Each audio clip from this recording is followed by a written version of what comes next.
நல்லது பண்றதுக்கு அரசியலுக்கு வாங்கடா, கொள்ளை அடிக்கிறது கொலை பண்றதுக்கு மாடா அரசியலுக்கு.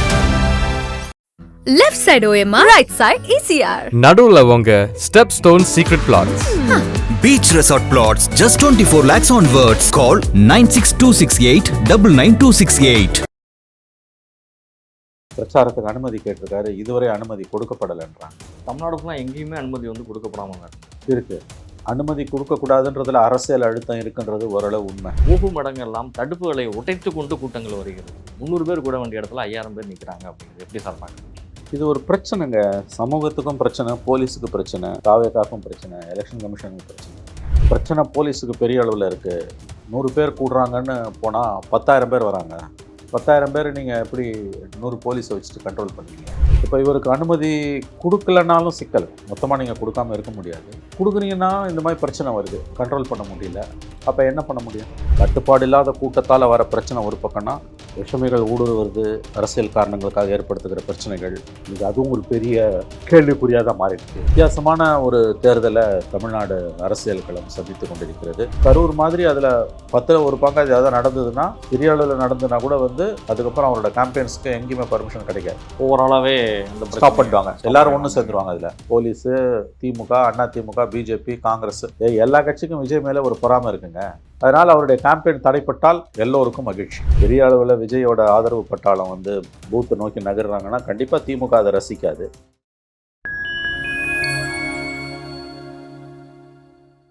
பண்டை மீடியாவோட ஸ்பெஷல் இன்டர்வியூவில் சிறப்பழைப்பாளராக தமிழ்நாட்டினுடைய மூத்த ஊடகவியாளர் மணி சார் அவர்கள் இணைந்துள்ளார். சமகால அரசியல்கள் குறித்த பல்வேறு கேள்விகளை முன்வைக்கின்றோம். வாருங்கள் நிகழ்ச்சிகள் சார். வணக்கம் சார்.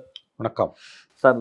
விஜய் திருச்சி கிழக்கு மற்றும் பெரம்பூரில் போட்டி போகிறேன்னு அறிவித்து வேலைகளும் தொடங்கியாச்சு. விஜய் பரப்புரையும் தொடங்கியாச்சு. தொடர்ந்து சென்னையில் உள்ள ஒரு குறிப்பிட்ட தொகுதிகளில் விஜய் பிரச்சாரத்தை தொடங்கிட்டார். ஓகு மடங்கெல்லாம் தடுப்புகளை உடைத்து கொண்டு கூட்டங்கள் வருகிறது. ரோடு ஃபுல்லாமே சாலைகள் அனைத்தும் மறிக்கப்பட்டு மொத்தமாக நிற்குது. வாகனங்கள்லாம் சம்பித்து நிற்கிற அளவுக்கு. விஜய் போனாலே போதும், ஒரு சின்ன அறிவிப்பு வெளியில் வந்தாலே 300 பேர் கூட வேண்டிய இடத்துல 5000 பேர் நிற்கிறாங்க அப்படிங்கிறது எப்படி சார் பார்க்குறீங்க? இது ஒரு பிரச்சனைங்க. சமூகத்துக்கும் பிரச்சனை, போலீஸுக்கு பிரச்சனை, தாவேக்காக்கும் பிரச்சனை, எலெக்ஷன் கமிஷனுக்கு பிரச்சனை, எல்லாத்துக்குமே எல்லா தரப்புக்குமே பிரச்சனையாக தான் இருக்குது. இப்போ நீங்கள் கொளத்தூரில் அன்றைக்கி க்ரௌடை பார்த்தீங்கன்னா கரூர் மாதிரியே இருக்குது. அப்படியே அந்த பார்த்தேன் ஃப்ளோட் ஆகுது. நல்ல வேலையாக எதுவும் நடக்குது. மிச்சம் 2 இடத்துல கேம்பெயின் பண்ண முடியல. இன்றைக்கி நேற்று தினமலரில் எழுதியிருந்தாங்க, பிரச்சனை போலீஸுக்கு பெரிய அளவில் இருக்குது. 100 பேர் கூடுறாங்கன்னு போனால் 10,000 பேர் வராங்க.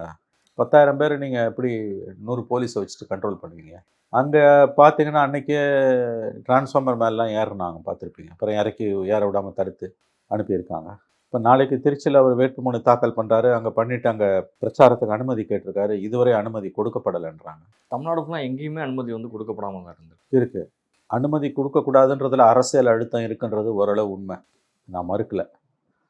பட் சாதாரணமாகவே அனுமதி கொடுக்க ஒரு தயக்கம் சம்மந்தப்பட்ட காவல்துறையில் இருக்குன்றது முக்கியமான விஷயம்.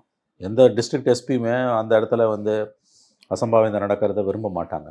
ஸோ இப்போ இவருக்கு அனுமதி கொடுக்கலனாலும் சிக்கல். மொத்தமாக நீங்கள் கொடுக்காமல் இருக்க முடியாது. கொடுக்குறீங்கன்னா இந்த மாதிரி பிரச்சனை வருது, கண்ட்ரோல் பண்ண முடியல. அப்போ என்ன பண்ண முடியும்? To be or not to பின்வாங்க ஆங்கிலத்தில். ஷேக்ஸ்பியரோட ஒரு வரிகள் இது. போகிற போக்க பார்த்தா நீ 1ஆம் தேதி என்ன 20 நாள் இருக்குது கரெக்டாக பிரச்சாரத்துக்கு. ஆண்டவன் அருளால் எந்த விதமான அசம்பாவிதமும் நடக்கூடாது. அது ஒன்றை தவிர சொல்கிறதுக்கு எதுவும் இருக்குதா எனக்கு தெரியல. இதில் கட்டுப்பாடு இல்லாத கூட்டத்தால் வர பிரச்சனை ஒரு பக்கம்னா, விஷமிகள் ஊடுருவது அரசியல் காரணங்களுக்காக ஏற்படுத்துகிற பிரச்சனைகள், இதெல்லாம் எப்படி நடக்குமா, நடக்காமல் இருக்குமா, இது எப்படி சமாளிப்பாங்கன்றதும் இன்றைக்கி அதுவும் ஒரு பெரிய கேள்விக்குறியாக தான் மாறிடுச்சு. வில்லிவாக்கத்தில் நடந்த கூட்டத்தில் பாட்டில் வீச்சு, பெண்கள் 2-3 பேருக்கு தலையில் காயம் ஏற்படுகிறது. ஆதவர்ஜனா ஸ்டேஜ்லேயே பேசுகிறார் அந்த இடத்துல. இது போன்ற சம்பவங்கள் அரங்கேற தொடங்கி இருக்கு. அதாங்க இப்போ இது இந்த லட்சணத்தில் போச்சுன்னா விஜய் கேம்பெயின் எப்படி போவோம்? அவரால் கேம்பெயின் பண்ண முடியுமா? பண்ணாமல் இருக்க முடியாது. கம்ப்ளீட்டாக ஆன்லைனில் பண்ண முடியாது. மக்கள்கிட்ட போகணும். மக்கள்கிட்ட போனால் இந்த பிரச்சனை வருது. அவங்க இந்த தினமலரில் எழுதியிருக்கிறது நேற்று தான் நினைக்கிறேன், இன்றைக்கி அவங்க தெளிவாக சொல்கிறாங்க. அந்த வேனை பர்பஸ்ஃபுல்லாக மொல்லமாக ஸ்லோவாக ஓட்டுறான். முன்னால் 2 மீடியா வேன் போகுது.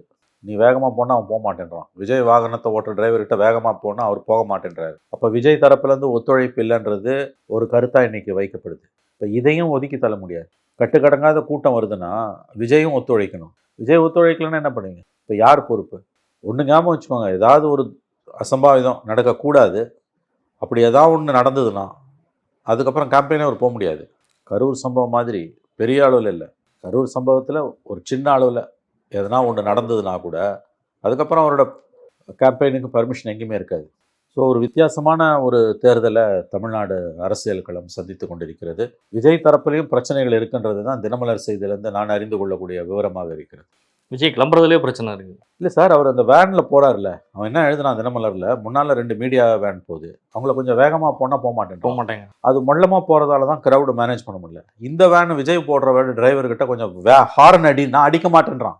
ஹார்ன் அடிச்சுட்டு போனா அடிக்க மாட்டேங்கிறேன். அப்போ பர்பஸ்ஃபுல்லாக நீ மொள்ளமாவே போற, க்ரௌடு ததும்பி வழியுது. இன்னமும் பைக் சேசிங் நடக்குது. முன்னாடி வந்துட்டு அன்னைக்கு பைக்லங்க திங்கக்கிழமை அன்னைக்குங்க முந்தா நாள் ஒரு கையில் த்ராட்டில் பிடிச்சிக்கிட்டு இன்னொரு கையில் மொபைல் செல்ஃபி எடுத்துகிட்டு போகிறான். புரியல யார் எப்படி இதை க்ரௌடு கண்ட்ரோல் பண்ண முடியும்னு. மறுபடியும் சொல்கிறேன், கரூர் மாதிரி அதில் 10ல் 1 பங்கு அது எதாவது நடந்ததுன்னா, சிறிய அளவில் நடந்ததுன்னா கூட அதுக்கப்புறம் அவரோட கேம்பெயின்ஸ்க்கு எங்கேயுமே பர்மிஷன் கிடைக்காது. ஓவராலாகவே அந்த ஸ்டாப் பண்ணிடுவாங்க. எல்லாரும் ஒன்று சேர்ந்துருவாங்க. அதில் போலீஸு, திமுக, அண்ணா திமுக, பிஜேபி, காங்கிரஸ், எல்லா கட்சிக்கும் விஜய் மேலே ஒரு பொறாமை இருக்குங்க.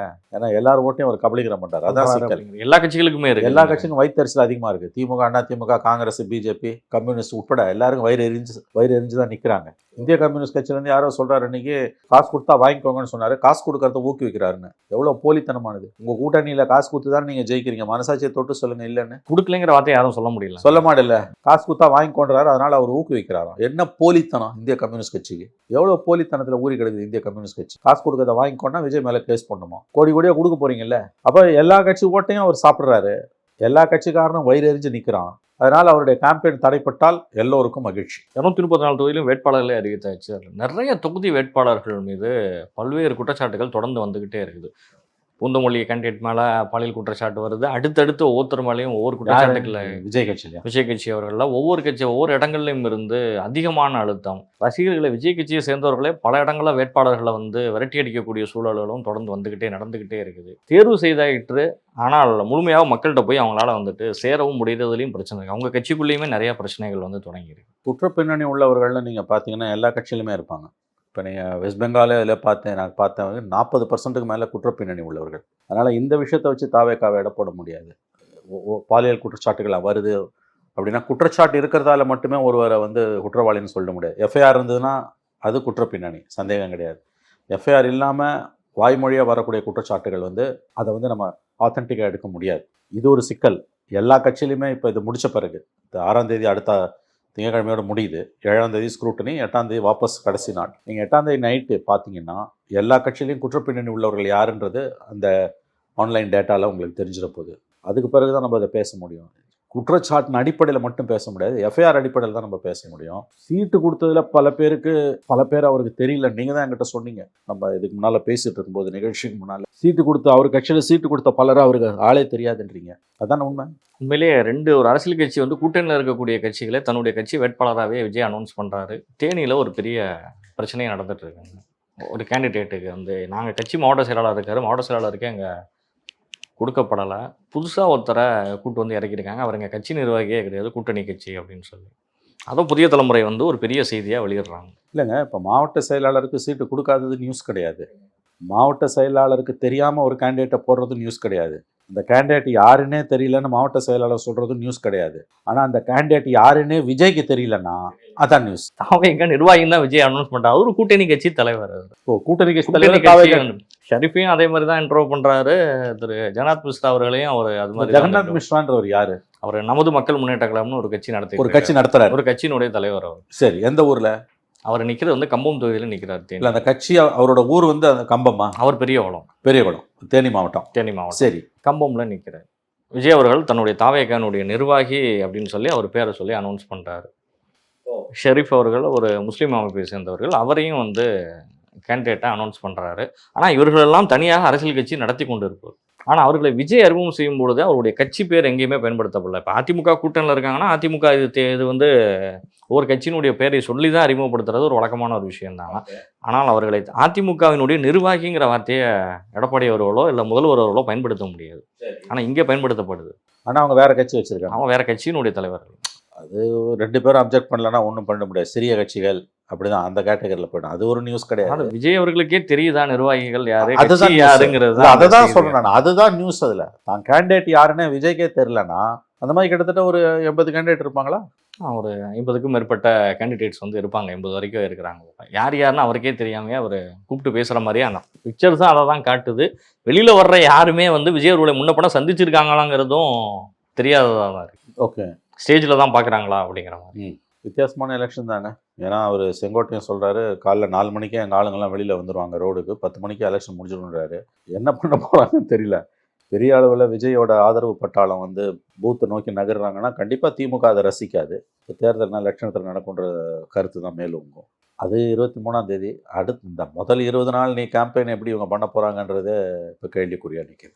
நிச்சயமாக சார், உங்களுடைய நேரங்களை ஒதுக்கி ஃபைன் டைம் பல்வேறு கேள்வி வளர்த்து வந்து